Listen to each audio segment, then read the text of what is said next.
Hi అండి, ఎలా ఉన్నారండి? అందరూ బాగుండాలని మనస్ఫూర్తిగా కోరుకుంటున్నానండి.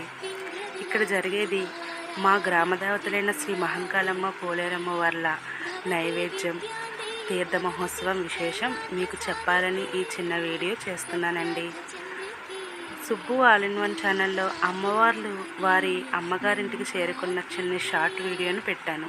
అది ఎవరైనా మిస్ అయ్యి ఉంటే సుబ్బు ఆల్ ఇన్ వన్ ఛానల్లో ఆ షార్ట్ వీడియోలో మా ఊరి శ్రీ మహంకాళమ్మ పోలేరమ్మ జాతర మొదలు అనే హెడ్డింగ్తో ఉంటుంది. ఆ వీడియోను కూడా అందరూ తిలకిస్తారని కోరుకుంటున్నాను. అమ్మవారిని వారి అమ్మగారింటికి తీసుకొచ్చిన 10 రోజుల తర్వాత ఈరోజు జాతర తీర్థ మహోత్సవం నైవేద్యాలు జరుగుతున్నాయండి. ఆ రోజు అమ్మవారిని గుడికి మళ్ళా తిరిగి తీసుకువెళ్ళిపోతామన్నమాట. అంటే వారి అత్తగారింటికి ఈరోజు అమ్మవార్లు చేరుకుంటున్నారు. అమ్మవార్లు ఈరోజు చేరుకునే రోజున మేము మా ఇంట్లో ఈ విధంగా నైవేద్యాన్ని పెట్టుకున్నామండి. అమ్మవార్లు ఇద్దరు కూడా అక్క చెల్లెళ్ళు అనమాట.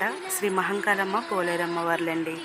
అమ్మవార్లకి అన్నం, పప్పు, మునగాకు కూర, పొంగుబూర్లు, గారెలు ఆ విధంగా భోజనాన్ని వడ్డించినట్టు వడ్డించి చుట్టువైపులా అలా 3 వైపులా కూడా పప్పును, పొంగుబూరల్ని, గారెల్ని అలా వడ్డించి పెడతాం. ఈ విధంగా పెట్టడం పూర్వం నుంచి వస్తున్న సాంప్రదాయం అండి.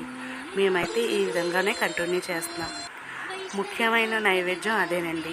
పెట్టిన తర్వాత ఎవరికి ఇష్టమైతే వాళ్ళు కోళ్ళని కోసుకోవడం, ఏటలను వేసుకోవడం అలా జరుగుతుంది. మేమైతే ఇద్దరక్క చెల్లెలకు చెరుకోటి అన్నట్టు 2 కోళ్ళని కోసామండి.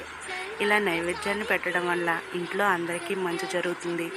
అమ్మవారికి నైవేద్యం పెట్టడం వల్ల చలవ అని ఈ సాంప్రదాయాన్ని మేము పాటిస్తామండి. మార్నింగ్ అయితే ఇలా జరిగింది.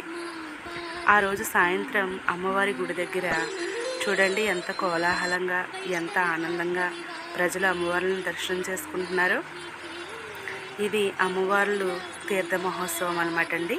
బాణసంచలతో అమ్మవారిని వారి గుడికి చేర్చిన తర్వాత ఈ విధంగా మేము జరుపుకుంటాం. అసలు తీర్థానికంటే ముందు బల్ల సేవ, గవ్వల గుడి పని 2 సేవల్ని చేసుకుంటాం. అయితే అవి ఈ సంవత్సరం కొన్ని అనివార్య కారణాల వల్ల సింపుల్గా చేసుకున్నాం. అంటే విచిత్ర వేషధారణలు, నృత్యాలు అటువంటివి ఏమీ లేకుండా గరగ నృత్యాలతో అమ్మవారికి ఈ సంవత్సరం ఆ 2 సేవల్ని జరిపించుకున్నాం. గరగ నృత్యాలు వీడియో మిస్ అయిందండి.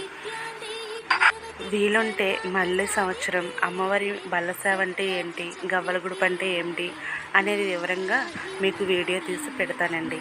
ఈ సంవత్సరం మాత్రం మేము ఎలా నైవేద్యం పెట్టుకుంటాం, అమ్మవారి గుడి దగ్గర కోలాహలం ఎలా ఉంటుంది, తీర్థ మహోత్సవం అని మీకు చూపించాలని ఈ చిన్న వీడియో తీశానండి. నా వీడియో మీకు నచ్చితే లైక్ చేయండి. మా ఊరి అమ్మవార్లు వీరేనండి.